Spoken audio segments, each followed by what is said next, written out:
Welcome to This Explainer. Today, we're going to completely strip away the marble statues and all that centuries-old folklore to uncover the real history behind one of America's most legendary figures.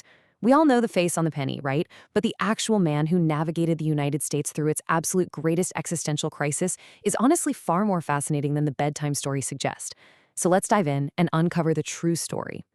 A house divided against itself cannot stand. Now, long before he was ever president, Lincoln spoke those exact words, and it perfectly encapsulates the immense, almost unbearable pressure that was building up in the U.S. at the time. He wasn't just predicting a war, he was diagnosing a fatal flaw right in the American foundation. To truly understand the man, we've got to understand the deeply divided house he was tasked with holding together. So here is our roadmap for today. We'll be covering the myth and the man, the rise of a leader, a nation fractured, the emancipation reality, and finally, a tragic, enduring legacy. Part 1, the myth and the man. Separating folklore from historical reality. You know, folklore paints him as this flawless crusader, a simple woodsman who basically just swung an axe and magically ended up in Washington. But the historical reality, it's so different. He was actually a master politician. He was a completely self-educated lawyer who literally taught himself the law by reading borrowed books by firelight. Plus, he was a man with constantly evolving, highly complex views on equality. He wasn't born with all the answers. He was this deeply ambitious, calculating intellect who really had to learn how to navigate a messy world. Now, that familiar log cabin to White House narrative, it is absolutely true. But it kind of obscures the grueling political maneuvers and compromises he had to make. While his humble beginnings are a fact, they really shouldn't overshadow the immense political grit it took to survive 19th century politics. He'd had to broker incredibly tough deals, and honestly, realizing that Lincoln was a shrewd, pragmatic politician makes his ultimate achievements way more impressive than if he were just some flawless fairy tale hero. Part 2, Rise of a Leader, From the Prairie to the Presidency. His political ascent was a totally methodical climb. Back in 1834, he's elected to the Illinois legislature. Fast forward 12 years, and he enters the U.S. House of Representatives. By 1858, those famous Lincoln-Douglas debates catapult him to national prominence, which leads directly to his 1860 election as the 16th U.S. president. So this was definitely not an overnight sensation. This was an incredibly calculated, decades-long climb through the political ranks. He truly earned every single step. And the reality of that 1860 election was just wild. It was a chaotic four-way race. Remarkably, Lincoln won the presidency without a single Southern electoral vote. Actually, his name wasn't even on the ballot in many Southern states. And here's a crucial point. His platform at the time strictly opposed the expansion of slavery into new Western territories. He was not running on a platform of immediate abolition where slavery already existed. Understanding that moderate stance is absolutely key to grasping why his victory was so deeply polarizing. Part 3, A Nation Fractured, The Crucible of the Civil War. 7. Just pause and think about that terrifying reality. 7 states had already seceded from the Union before Abraham Lincoln even took the oath of office. Before he even sat down behind his desk, the very country he was elected to lead was actively tearing itself apart. The crisis was immediate, and there's no other word for it. It was existential.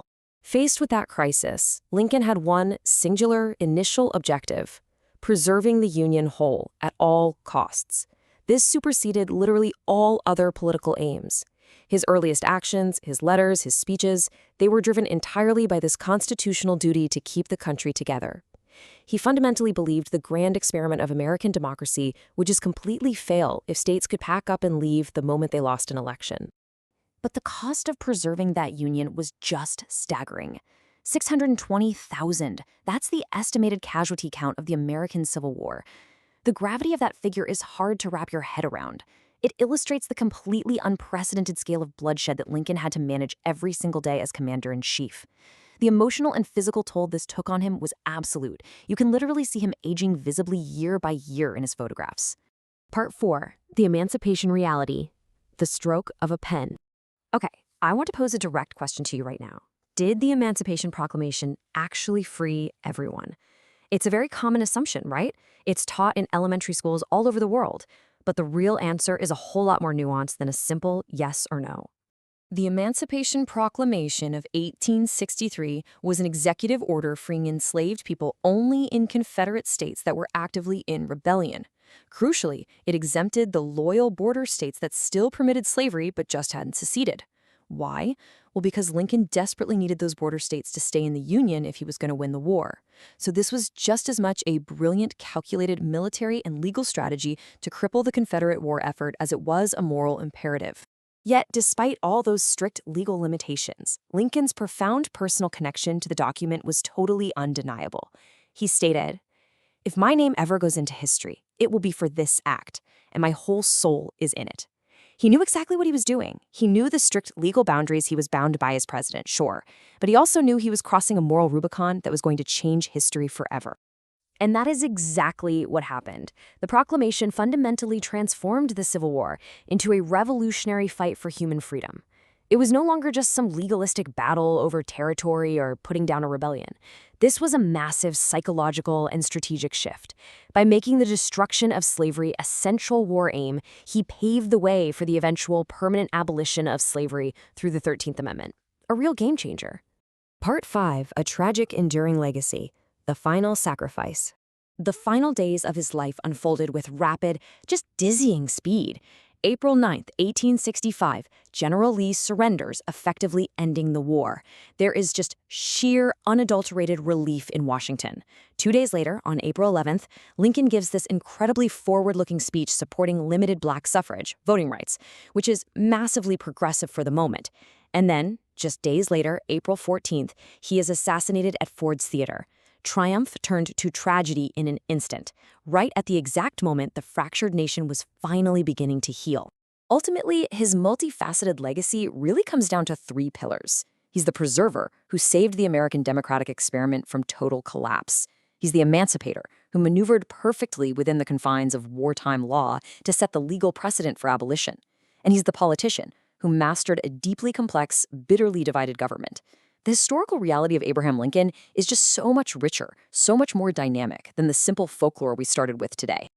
So I want to leave you with this provocative question to chew on. How do we actually best honor our heroes? Is it by preserving some flawless, easy-to-digest myth? Or is it by doing exactly what we did today, understanding their complex, flawed, and profoundly human reality? True history isn't always neat and tidy, but it is always, always more fascinating. Thank you so much for joining me for this explainer. Keep asking those big questions, and I'll catch you next time.